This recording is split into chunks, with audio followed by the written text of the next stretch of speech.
Shalom Bapak Ibu Saudara-saudara, selamat hari Minggu bagi kita semua. Sebelum kita mendengarkan firman-Nya, mari kita berdoa. Ya Tuhan, terima kasih di minggu ini kami berterima kasih. Kami merasakan kemurahan Tuhan dalam kehidupan kami. Kami mau belajar dan mendengarkan firman-Mu. Biarlah kuasai kami dengan Roh-Mu yang kudus, sehingga kebenaran firman Tuhan menjadi kekuatan dalam kehidupan kami. Dalam nama Yesus kami berdoa dan bersyukur. Amin. Bapak Ibu Saudara-saudara, minggu ini kita mau belajar dan mendengarkan firman Tuhan dari Lukas pasal 13 ayat 1 sampai ayatnya yang ke-9. Lukas pasal 13 dimulai ayat yang pertama sampai ayat yang ke-9. Kami akan membacakan firman Tuhan. Demikianlah firman-Nya. Pada waktu itu datanglah kepada Yesus beberapa orang membawa kabar tentang orang Galilea yang darahnya dicampurkan Pilatus dengan darah korban yang mereka persembahkan. Yesus menjawab mereka, "Sangkamu orang-orang Galilea ini lebih besar dosanya daripada dosa semua orang Galilea lain karena mereka mengalami nasib itu? Tidak, kataku kepadamu, tetapi jikalau kamu tidak bertobat, kamu semua akan binasa atas cara demikian. Atau sangkamu ke-18 orang yang mati ditimpa menara dekat Siloam lebih besar kesalahannya daripada kesalahan semua orang lain yang diam di Yerusalem?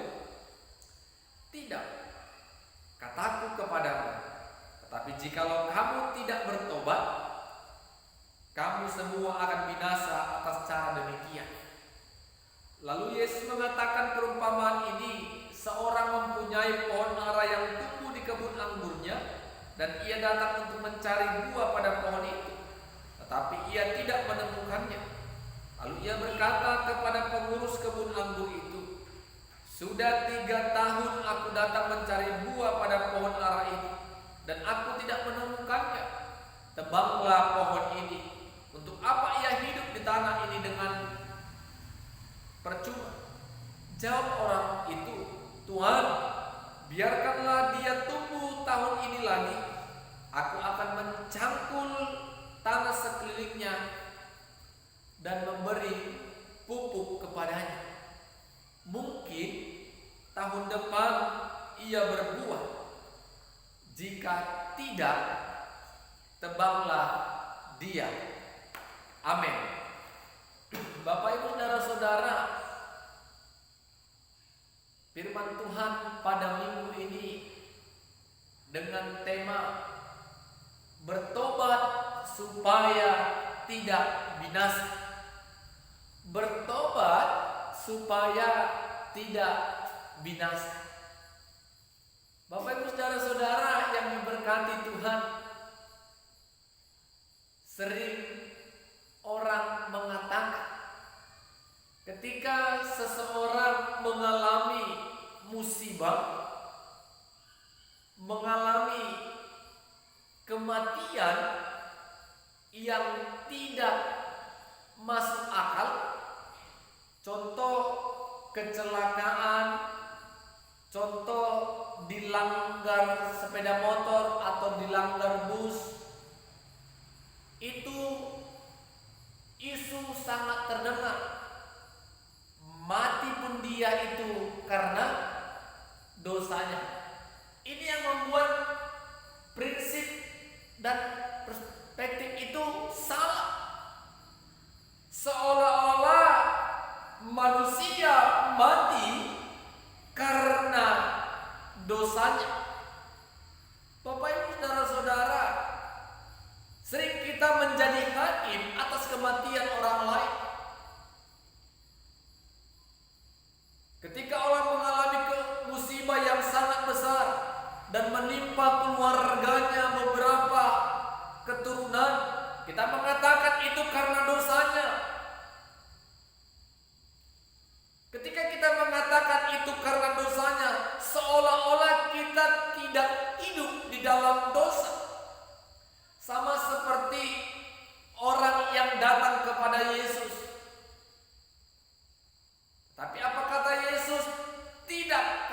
kepadamu. Tetapi jikalau kamu tidak bertobat, kamu semua akan binasa atas cara demikian. 2 kali Yesus menyerukan ini. Ketika Yesus katakan, sangkamu ke-18 orang yang mati ditimpa menara dekat Siloam lebih besar kesalahannya daripada orang-orang yang ada di Yerusalem. Tidak, kataku kepadamu, tetapi jikalau kamu tidak bertobat, kamu akan binasa atas cara demikian.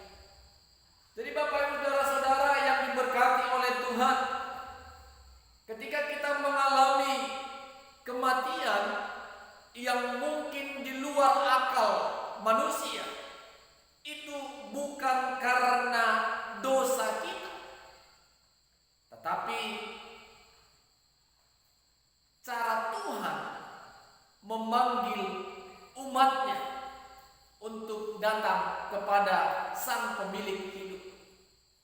Jadi kita sesama manusia jangan sekali-kali mencoba untuk menjadi hakim atas kematian orang. Bapak Ibu saudara-saudara, kita harus percaya dosa tidak menentukan cara kematian seseorang. Ingat, dosa tidak menentukan cara seseorang mengalami kematian. Tetapi dosa akan menentukan apa yang terjadi setelah kematian. Mungkin ini sudah cukup jelas. Dosa akan menentukan apa yang akan terjadi setelah kematian. Jadi dosa tidak menentukan cara kematian seseorang.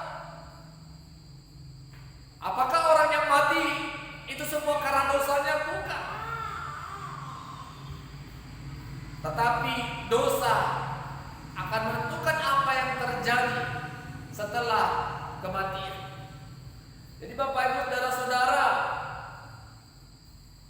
inti dari yang dikatakan Yesus ini adalah diharapkan sebuah yang namanya pertobatan.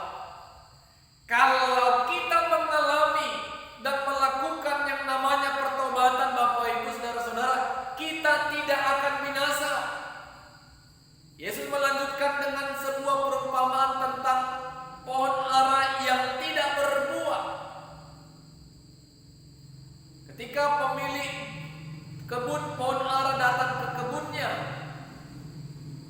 dan melihat pohon ara itu tidak menghasilkan buah, dan dia berkata kepada pengurus kebun pohon ara itu, sudah 3 tahun lamanya aku menanti-nantikan buah pohon ara ini, tetapi tidak juga berbuah. Tebanglah dia, percuma dia hidup di tanah ini. Tetapi apa kata pengurus pemilik kebun itu, Bapak Ibu saudara-saudara? Tuhan, biarkanlah dia tumbuh tahun ini, aku akan mencangkul tanah sekelilingnya dan memberi pupuk kepadanya. Mungkin tahun depan ia berbuah. Jika tidak, tebanglah dia. Bapak Ibu lihat, ada kata mungkin yang disampaikan oleh pengurus kebun pohon ara ini, Bapak Ibu. Mungkin dia akan berbuah ketika aku sudah cangkul tanah di sekelilingnya dan berikan pupuk kepada pohon yang tidak berbuah itu. Bapak Ibu saudara-saudara,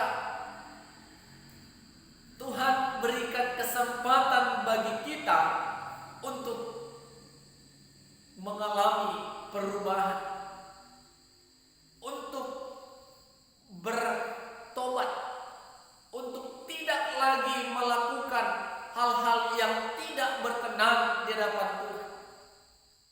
Kalau itu tetap kita lakukan, Bapak Ibu saudara-saudara, kita akan mengalami kebinasaan. Kita percuma hidup, kita percuma tidak dapat menjadi berkat, dan pastinya kita akan dicampakkan dan ditebang, bahkan dibuang.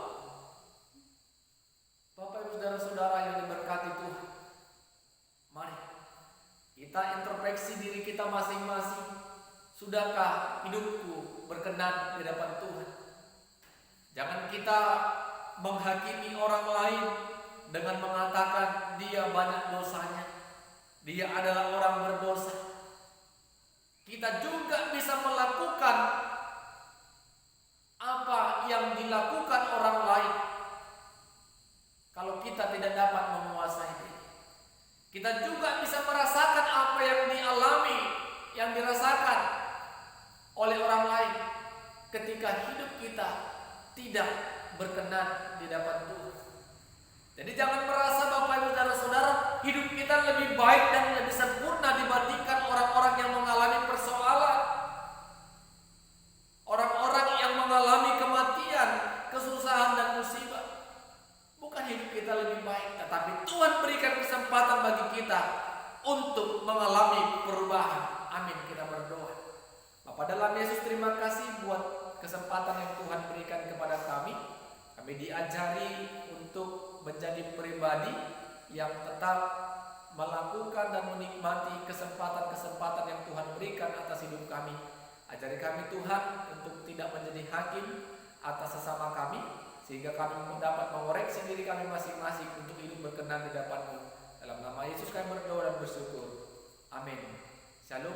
Tuhan Yesus memberkati.